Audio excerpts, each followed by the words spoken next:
Hi guys, welcome to my channel. ദേശീയ ലോകത്തിലേക്ക് എല്ലാവർക്കും സ്വാഗതം. ഇന്ന് ഞാൻ ചില കാര്യങ്ങൾ പറയാൻ വേണ്ടിയിട്ടാണ് നിങ്ങളുടെ മുമ്പിൽ വന്നിട്ടുള്ളത്.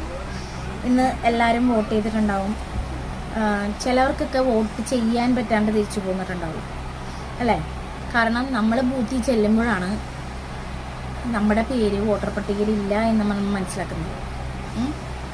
ഭയങ്കര കഷ്ടമുള്ളൊരു കാര്യമാണ്. കാരണം ഞാൻ മാലിപ്പുറം എന്നാണ് സ്ഥലത്തിൻ്റെ പേര്. വൈപ്പിൽ മാലിപ്പുറത്താണ് താമസിക്കുന്നത്.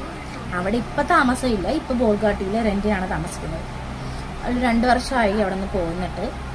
ഓക്കെ, നമ്മൾ അതിന് മുമ്പുള്ള വോട്ട് വരെ, പാർലമെൻറ്റ് വോട്ട് വരെ ചെയ്തു പോകുന്ന ആൾക്കാരാണ്.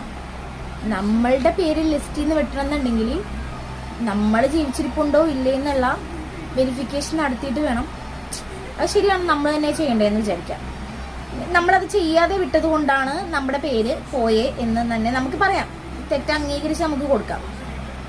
അപ്പോൾ അതിൽ വേറൊരു ചോദ്യം വരുന്നതെന്ന് പറഞ്ഞാൽ, അമ്മ ഇന്ന് പോയി അന്വേഷിച്ചപ്പോൾ അമ്മയ്ക്കില്ല വോട്ട്, എനിക്കില്ല, അനിയത്തിക്കില്ല.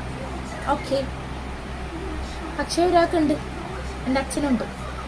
അച്ഛനിപ്പോൾ മരിച്ചിട്ട് 4 മാസമായി. മരിച്ച ആൾക്ക് വോട്ടുണ്ട്. അച്ഛനാണെങ്കിൽ ഞങ്ങളുടെ ഒപ്പം അല്ലാതെ വോട്ട് ചെയ്യാൻ ഇതുവരെ വന്നിട്ടില്ല. ഒറ്റയ്ക്കൊറ്റൊക്കെ പോയാണ്. ഞങ്ങളെല്ലാവരും കൂടി ഒന്നിച്ച് പോയാണ് വോട്ട് ചെയ്യണത്. കുടുംബത്തോടെ കൂടി പോയാണ് നമ്മൾ വോട്ട് ചെയ്യാറ് ഇപ്പോൾ. കാരണം നമ്മൾ ഇവിടെയാണ് താമസിക്കുന്നുണ്ടെങ്കിലും അവിടുത്തെ ഒരു വോട്ട് നമ്മൾ കളയാറില്ല. പക്ഷേ ഇന്ന് ചെന്ന് അന്വേഷിച്ചപ്പോൾ വോട്ടില്ല. അങ്ങനെ എത്ര പേരുടെ വോട്ടാണ് ഇങ്ങനെ എടുത്ത് കളഞ്ഞിട്ടുണ്ടാവുക? ആരാണ് ഇതിൻ്റെ ഉത്തരവാദി?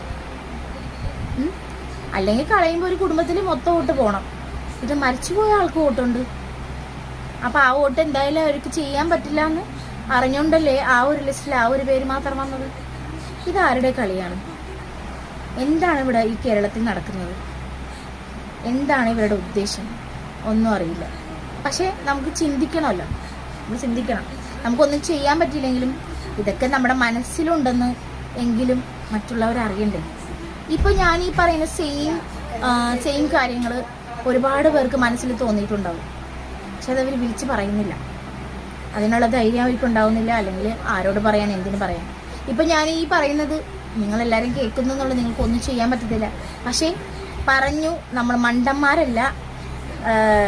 നമ്മുടെ ഉള്ളിലും കുറച്ചൊക്കെ കോമൺ സെൻസ് എന്ന് പറയുന്ന ഒരു സാധനം ഉണ്ടെന്ന് അറിയാൻ വേണ്ടി മാത്രം, നിങ്ങളെയൊക്കെ ഒന്ന് ബോധ്യപ്പെടുത്താൻ വേണ്ടി മാത്രം ഇടുന്ന വീഡിയോ ആണിത്. Thank you.